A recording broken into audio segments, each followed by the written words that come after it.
BTC voluntary burning accidental loss effects over the long term. PU asks, could voluntary burning of Bitcoin inadvertently harm Bitcoin? Users or services might choose to voluntarily burn some of their Bitcoin as a deflationary gift to all other Bitcoin holders. I've even heard people say that when they die, they will not provide keys for all of their Bitcoin to their family. Instead, they will effectively burn some BTC by not providing the keys. This would have the deflationary effect of boosting price, but could it also hurt Bitcoin over the long term? Any serious side effects of burning Bitcoin and speeding up deflation? All right, first of all, whoever said they will not provide the keys to their Bitcoin to their family upon their death has to win the Montgomery C. Burns Curmudgeon of the Year award. I mean, seriously, supporting the Bitcoin community and wanting to give a deflationary gift, sure, but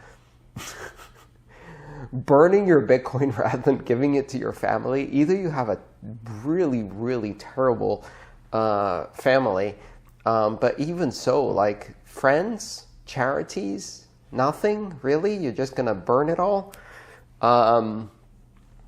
So after that comment, let's actually answer the question. There isn't any serious side effect or risk to destroying Bitcoin or losing Bitcoin and creating more Bitcoin deflation for the rest of the holders or owners of Bitcoin. You know, one of the things that people might think is, okay, but what if we really start running out of Bitcoin? What if we lose out of the 21 million, 20 million of it? Does that then mean that we don't have enough to do transactions? Well, that's a bit equivalent to the other question I get quite often, which is Bitcoin's only divisible to 8 decimal places. What if we run out of granularity? What if a Satoshi ends up being too expensive to do anything with, and we need to have even smaller units? Both of those questions are related. Basically, let's say we lost 20.5 million Bitcoin, and all that was left was 500,000 Bitcoin for the entire world. What would we do then? And the answer is really simple. We'd start working on subdivisions of Satoshis. We'd start increasing the amount of decimal points that we use for Bitcoin, so that we would subdivide the existing pool of Bitcoin to even finer units, smaller than a Satoshi. We'd go sub-Satoshi. In fact, this is already happening. The Lightning Network doesn't operate on Satoshis. It operates on milli-Satoshis.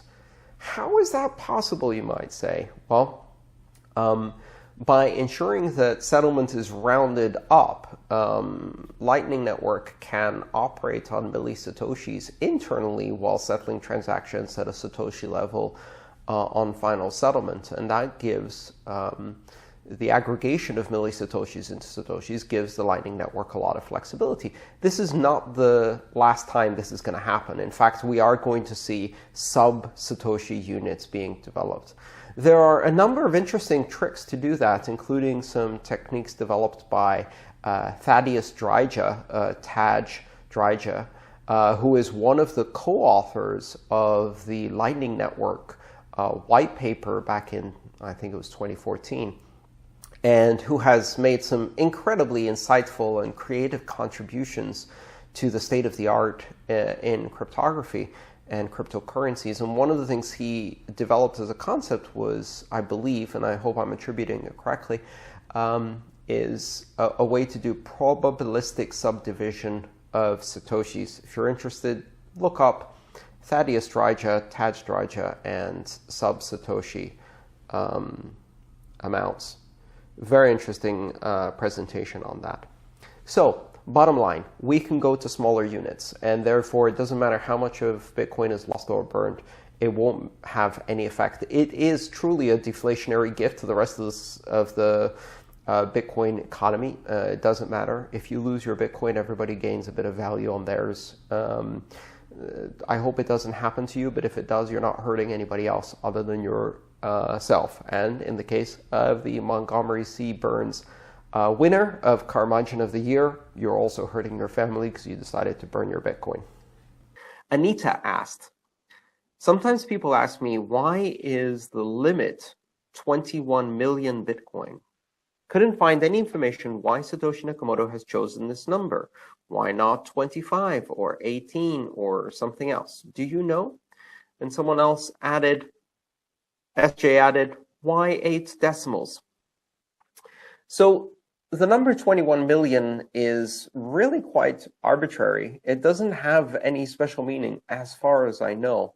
I think it has to do with the fact that if you take a geometric reduction, as is the algorithm that calculates the issuance of Bitcoin, where you have the amount that's issued reduced by half at a set schedule, and you have blocks coming out at a reasonable rate that doesn't create too many orphan blocks, but is fast enough that you can get settlement within an hour, which is every 10 minutes. That's a reasonable first approximation for a block time.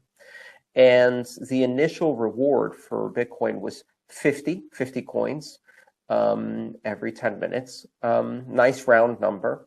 And the amount reward halves every 4 years. Again, a nice round number.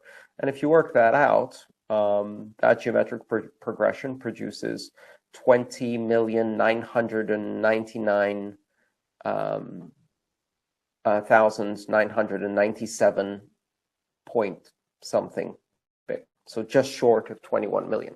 So 21 million isn't really accurate. It's not 21 million. It's 20,999,997. So of all of the numbers I just mentioned, 10 minutes, 4 years, 50 Bitcoin in the initial reward, the one number that isn't a nice round number is the 21 million. It's actually 20,999,000 and change. So it's almost 21 million, which makes me think that it wasn't the 21 million that was chosen. It was the 50 Bitcoin as the initial reward, 8 decimal places, which gives you 100 million, which again is a nice round number, and it gives you enough decimal places to operate, but also fits very nicely in this integer arithmetic. So 8 decimal places works quite well. It's easy to do the math in most computer libraries. And then finally, every 10 minutes blocks. If you make blocks faster than 10 minutes, you have a problem of having more orphan blocks, especially if you have a large decentralized network. And if you make it slower, then you don't get enough confirmations in an hour to essentially be certain of your transaction. So it seems to me that the 50, the 10-minute, and the 4-year halving were the numbers that were chosen, and 21 million wasn't really chosen. Captain Hadakol asks, do you believe that the number of Satoshis in a fully mined 21 million Bitcoin network will be sufficient to support a scaled number of users and layered applications? Meaning, as the price of Bitcoin increases with network effect demand, will the smallest unit be priced out of practical usage? Could you discuss the implications of a decimal place increase? And Captain Hadakol has in parentheses inflation. All right, let's discuss this.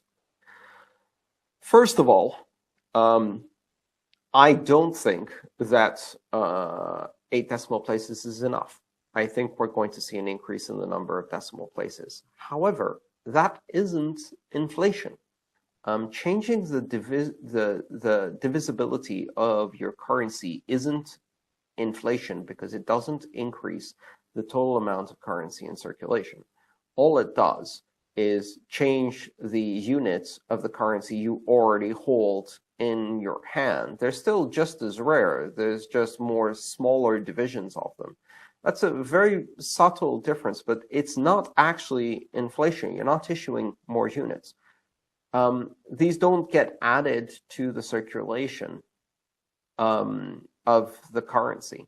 All you're doing is cutting them into finer and finer and finer pieces. In practical terms, it is possible to change the smallest unit. The most obvious way is to do a hard fork. So a hard fork being a discontinuous, not backwards compatible change to the consensus rules, whereby the structure of a transaction is changed, and the structure of a transaction is changed to change the size of the value field in a transaction and change the unit from a Satoshi to, let's say, a millionth of a Satoshi. So we add 9 more decimal places. Sorry, 6 more decimal places. And so we subdivide a Satoshi, and we have a millionth of a Satoshi. Great. So to add 6 more decimal places and correct all the software to recognize that these are millionths of a Satoshi would take a change that is not backwards compatible. That's a hard fork. If you had enough consensus to do that, that's one way to do it. There are actually some possible ways to do it with a soft fork that have been proposed. And one of the interesting things to notice is that second layer networks, for example, Lightning Network, use sub-Satoshi units. So Lightning Network operates on milli-Satoshis, which is thousands of a Satoshi. So what happens there is people are exchanging thousands of a Satoshi, but they can only settle and close a channel at a Satoshi level. So if the balance isn't, if the balance of a channel is less than Satoshi, then they can't settle that. So basically, the Lightning Network and second layer networks like that give you the ability to increase the number of decimals and do smaller and smaller transactions, as long as when you batch them all together and settle, you settle with the smallest unit being Satoshi. So you can actually fix this problem through the second layer, but you can also fix it with a hard fork or even possibly some strange way of doing a soft fork that changes the transaction structure in a compatible way, perhaps by introducing a new transaction version number. Hard to say.